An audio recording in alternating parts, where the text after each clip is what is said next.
Assalamualaikum warahmatullahi wabarakatuh. Perkenalkan kami dari kelompok 1 yang akan mempresentasikan hasil kerja kelompok kami dengan judul materi Konsep Dasar dan Hakikat BK Anak Usia Dini berdasarkan tujuan, fungsi, dan sasaran BK Anak Usia Dini. Dengan nama kelompok yaitu ada Alvina Damayanti dengan NIM 20101233200008, lalu ada Ahmad Asraf dengan NIM 20101232100038. Lalu ada saya sendiri dengan Melisa dengan NIM 20101232200020. Lalu ada Nina Febriana dengan NIM 20101232200022. Nah, dalam materi judul kami ini, kami membagi menjadi 3 topik pembahasan, yaitu ada A, tujuan BK anak usia dini, lalu yang B, fungsi BK anak usia dini, lalu yang C, sasaran BK anak usia dini. Nah, dapat kita lihat pada materi A, ada tujuan BK anak usia dini. Nah, jadi tujuan layanan bimbingan dan konseling diberikan untuk mengembangkan keterampilan khusus dan memberikan peluang untuk belajar proaktif dan preventif pada semua siswa, sehingga dapat meningkatkan keberhasilan akademik, belajar, dan pribadi sosial. Dalam hal ini, semua anak diharapkan dapat meningkatkan kompetensi perkembangannya. Nah, lalu dalam hakikat bimbingan dan konseling ini kan dapat diibaratkan seperti dua bidang dalam satu koin yang sama. Nah, lalu apa sih tujuannya? Nah, tujuan keduanya ialah memberikan bantuan bagi individu untuk melihat berbagai alternatif pilihan dan membantu dalam pengambilan keputusan yang bijaksana. Nah, bimbingan adalah proses untuk menempatkan pilihan yang dibuat. Bimbingan merupakan penerapan dari kegiatan program sekolah dan sebuah layanan yang bertujuan untuk membantu siswa dalam merencanakan dan menyesuaikan diri dalam mencapai keberhasilan kehidupannya yang efektif. Baiklah, di sini saya akan melanjutkan penjelasan dari teman saya. Nah, di sini terdapat tujuan bimbingan dan konseling pada anak usia dini, yaitu ada tujuan umum dan tujuan khusus. Untuk tujuan umum di sini, tujuan umum bimbingan dan konseling pada anak usia dini ini adalah untuk membantu anak didik agar dapat mengenali dirinya sendiri dan lingkungan terdekatnya, sehingga mereka dapat menyesuaikan diri melalui tahap peralihan dari kehidupan di rumah ke kehidupan di sekolah dan masyarakat sekitar anak. Sedangkan untuk tujuan khusus di sini terbagi menjadi 8, yaitu yang pertama, membantu anak lebih mengenal dirinya, kemampuannya, sifat-sifatnya, kebiasaannya, dan kesenangannya. Yang kedua, membantu anak mengembangkan potensi yang dimilikinya. Yang ketiga, membantu anak mengatasi kesulitan-kesulitan yang dihadapinya. Yang keempat, membantu anak untuk menyiapkan perkembangan mental dan sosial untuk masuk ke lembaga pendidikan selanjutnya. Yang kelima, membantu orang tua agar mengerti, memahami, dan menerima anak sebagai individu. Yang keenam, membantu orang tua mengatasi gangguan emosi anak yang ada hubungan dengan situasi keluarga di rumah. Yang ketujuh, membantu orang tua mengambil keputusan memilihkan sekolah bagi anaknya yang sesuai dengan taraf kemampuan intelektual, fisik, dan sosial emosionalnya. Dan yang terakhir, yang ke-8, memberikan informasi pada orang tua untuk memecahkan masalah kesehatan anak.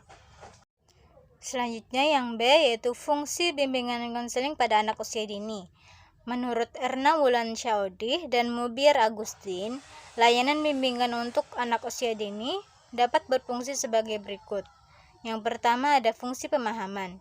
Fungsi pemahaman ini merupakan usaha bimbingan yang dilakukan oleh guru atau pendamping untuk menghasilkan pemahaman menyeluruh tentang aspek-aspek yang sebagai berikut. Yang pertama dari segi aspek pemahaman diri anak didik, terutama oleh orang tua dan guru. Anak adalah sosok individu yang memiliki berbagai karakteristik yang berbeda satu sama lain. Berbeda pula kelebihan dan kekurangannya. Nah, upaya bimbingan dan konseling yang dilakukan pada pendidikan anak usia dini ini diharapkan mampu memberikan pemahaman tentang berbagai hal yang ada pada diri anak, sehingga orang tua mampu berbicara, menegur, menasihati, maupun bercanda dengan masing-masing anak yang dengan kehendaknya yang berbeda. Yang B, yaitu dari segi aspek cara penyesuaian dan pengembangan diri anak. Kemampuan menyesuaikan diri merupakan suatu aspek yang perlu dimiliki oleh anak usia dini. Luasnya lingkungan yang akan dimasuki anak menuntut kemampuan penyesuaian diri yang lebih baik dari anak. Selain dari itu, berbagai tuntutan yang terjadi di masyarakat mendorong anak untuk lebih mampu mengembangkan dirinya agar anak dapat berperan secara lebih baik di kemudian hari. Upaya bimbingan dan konseling pada anak usia dini ini menumbuhkan pemahaman bagi guru atau pendamping dan orang tua tentang bagaimana cara menyesuaikan diri dan mengembangkan kemampuan anak. Yang C, yaitu dari segi aspek lingkungan, anak yang mencakup keluarga dan tempat belajar. Lingkungan keluarga dan tempat belajar anak merupakan lingkungan yang sehari-hari dimasuki oleh anak. Dalam lingkungan-lingkungan tersebut, banyak hal yang mempengaruhi tumbuh kembang anak. Upaya bimbingan dan konseling ini untuk anak usia dini adalah memberikan pemahaman tentang bagaimana kondisi lingkungan yang senantiasa dimasuki anak dalam kesehariannya. Yang D, dari segi aspek lingkungan yang lebih luas di luar rumah dan di luar tempat belajar. Lingkungan yang lebih luas selain lingkungan rumah dan tempat belajar perlu menjadi perhatian guru dan orang tua karena pengaruh media elektronik dan berbagai perkembangan yang terjadi di masyarakat secara luas akan turut mempengaruhi perkembangan anak. Fungsi yang kedua yaitu fungsi pencegahan. Fungsi pencegahan adalah suatu usaha bimbingan dan konseling yang menghasilkan tercegahnya peserta didik dari berbagai permasalahan yang mengganggu, menghambat, ataupun menimbulkan kesulitan dalam proses perkembangannya. Bimbingan dan konseling untuk anak usia dini berfungsi untuk memberikan pencegahan terhadap berbagai kemungkinan yang dapat terjadi yang dapat dialami oleh anak selama proses perkembangannya. Fungsi yang ketiga yaitu fungsi perbaikan. Fungsi perbaikan ini diarahkan pada terselesaikannya berbagai hambatan atau kesulitan yang dihadapi oleh anak didik. Kesulitan anak, seberapapun kecilnya, akan senantiasa mempengaruhi aktivitas dan perkembangan anak. Upaya bimbingan dan konseling ini diharapkan mampu memperbaiki berbagai hambatan atau kesulitan yang dihadapi oleh anak. Fungsi yang terakhir yaitu fungsi pemeliharaan dan pengembangan. Fungsi pemeliharaan dan pengembangan ini merupakan usaha bimbingan yang menghasilkan terpeliharanya dan berkembangnya berbagai potensi dan kondisi positif anak didik dalam rangka perkembangan dirinya secara mantap dan berkelanjutan. Pemeliharaan ini menjadi penting karena anak perlu berada dalam kondisi yang kondusif dalam upaya pengembangan dirinya. Selain itu, dengan terpeliharanya potensi dan kondisi positif anak, perlu untuk dikembangkan secara optimal.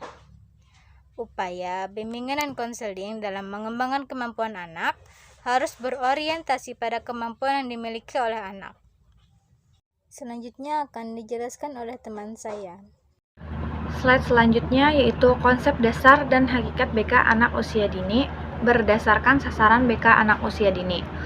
Program bimbingan konseling di sekolah taman kanak-kanak tidak hanya melayani anak yang mempunyai masalah saja, namun juga diberikan kepada semua anak yang sedang mengalami proses perkembangan. Bimbingan konseling pada anak usia dini harus disesuaikan dengan pola pikir dan pemahaman anak. Seorang guru pada sekolah tingkat taman kanak-kanak yang merangkap bertugas memberi layanan bimbingan konseling melalui pembelajaran harus mampu meracik atau menyusun kegiatan permainan yang efektif dan kreatif berdasarkan hasil dari pengamatan mendalam. Sesungguhnya sasaran pelayanan bimbingan dan konseling pada lembaga anak usia dini ini ialah pribadi peserta didik secara perorangan.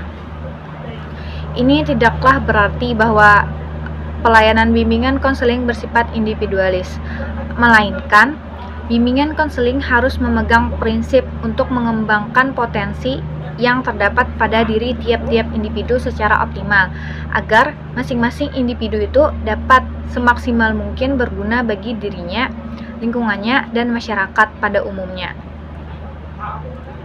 Dalam setiap pelayanan bimbingan dan konseling, meskipun kegiatan itu berupa kegiatan kelompok, Guru BK atau guru pada taman kanak-kanak berupaya untuk membina satu atau beberapa kemampuan pribadi individu yang dibimbing itu agar tadi individu tadi bisa seoptimal mungkin mampu mengembangkan potensi yang ia miliki dari berbagai aspek. Aspek-aspek itu misalnya seperti aspek akademik, aspek sosial, aspek emosional, sikap, keterampilan, dan lain sebagainya. Beberapa kemampuan yang menjadi sasaran pelayanan bimbingan dan konseling harus diraih tanpa meninggalkan prinsip-prinsip bimbingan dan konseling. Jangan sampai sasaran yang ingin dicapai itu membuat konselor atau pendidik mengorbankan salah satu atau beberapa prinsip yang memang harus dipegang dan dijadikan acuan oleh konselor atau pendidik. Adapun beberapa kemampuan yang dimaksud ialah sebagai berikut. Yang pertama yaitu kemampuan pengungkapan, pengenalan, dan pemahaman diri. Yang kedua ialah kemampuan pengenalan lingkungan. Lalu yang ketiga ada kemampuan pengambilan keputusan. Yang keempat, kemampuan untuk pengarahan diri. Dan yang terakhir ada kemampuan perwujudan diri. Beberapa kemampuan yang menjadi sasaran pelayanan bimbingan dan konseling harus diraih tanpa meninggalkan prinsip-prinsip bimbingan dan konseling. Jangan sampai sasaran dicapai dengan mengorbankan salah satu atau beberapa prinsip yang harus dipegang dan dijadikan acuan oleh konselor atau pendidik. Beberapa kemampuan yang dimaksud adalah sebagai berikut. Yang pertama, pengungkapan, pengenalan, dan penerimaan diri. Pribadi yang mantap dan berkembang dengan baik adalah apabila individu yang bersangkutan benar-benar sadar tentang dirinya sendiri. Lalu, yang kedua, pengenalan lingkungan. Manusia selalu diketahui hidup dalam hubungannya dengan lingkungannya. Oleh sebab itu, manusia tidak hanya dituntut untuk mengenal diri sendiri, melainkan juga dituntut untuk mengenal lingkungannya. Yang ketiga, pengambilan keputusan. Konselor atau pendidik dalam hal layanan bimbingan dan konseling hanyalah sebagai fasilitator dan pembantu konseli untuk menyelesaikan masalah-masalahnya. Lalu yang keempat ada pengarahan diri. Sebagus apapun keputusan, apabila tidak ada aksi nyata atau tidak dijalankan, tidaklah memiliki manfaat atau faedah apapun. Lalu yang terakhir ada perwujudan diri.